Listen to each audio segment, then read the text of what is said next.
Week 14 of the fantasy football season. Here's a few quarterbacks I have as sleepers this week. The first guy, Tommy DeVito with the New York Giants. So this Giant team's been playing good football over the last few weeks. I know they had two easy matchups in Week 11 at Washington and Week 12 versus the New England Patriots. But Tommy DeVito, he's going out there, and he's at least been a competent quarterback for this New York Giant team in the last few weeks. Week 11 in Washington, 246 pass yards, 3 touchdowns, 7 rush yards. In Week 12 versus the New England Patriots, 191 pass yards, a touchdown, and 6 rush yards and a fumble loss. So this week, I know tougher matchup versus the Green Bay Packers. Give up the 7th least amount of fantasy points to quarterbacks on the season. But Tommy DeVito, obviously this Giant team, they have confidence in him because they could have just went back to Tyrod Taylor, who got activated off injured reserve. But anyway, DeVito available 97% of fantasy leagues.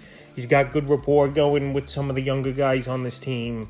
And at least the Giants are letting him loose and seeing what he could do, trying to stretch the field and make big plays. If you need a sleeper option in deeper leagues, or if you got Sam Howell on by or something, I'll go DeVito. League's next quarterback, Jake Browning, Cincinnati Bengals. So Jake Browning, he went out there and he had a great ball game on Monday Night Football in the overtime victory at the Jacksonville Jaguars. So Browning, we know, has great weapons. Jamar Chase, T. Higgins, Joe Mixon out of the backfield still.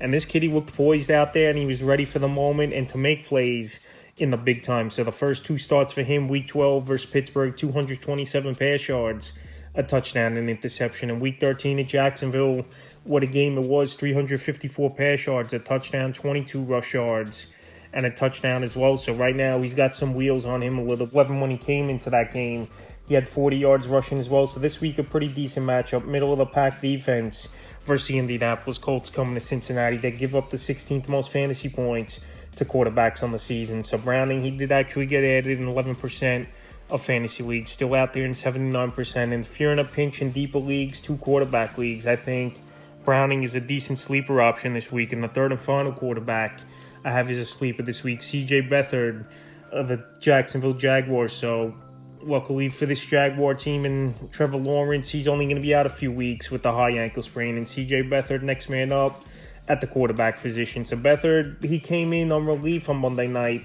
in Week 13, and he didn't look totally horrible. 63 pass yards and 7 rush yards in that game. So right now we know this offense is banged up. Christian Kirk, he's going to be out for a while with his core injury.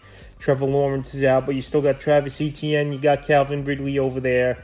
The rookie Washington, Zay Jones. So they still got some weapons, Evan Ingram, for this offense, where Beathard could obviously move the football a little bit. But this week, a very tough matchup at the Browns. They give up the second least amount of fantasy points to quarterbacks on the season. So Beathard out there in 99% of fantasy leagues, and with a decent team around him, maybe could go out there and surprise people, even though it is a tough matchup. So that's a few quarterbacks I have as sleepers for Week 14 of the fantasy football season.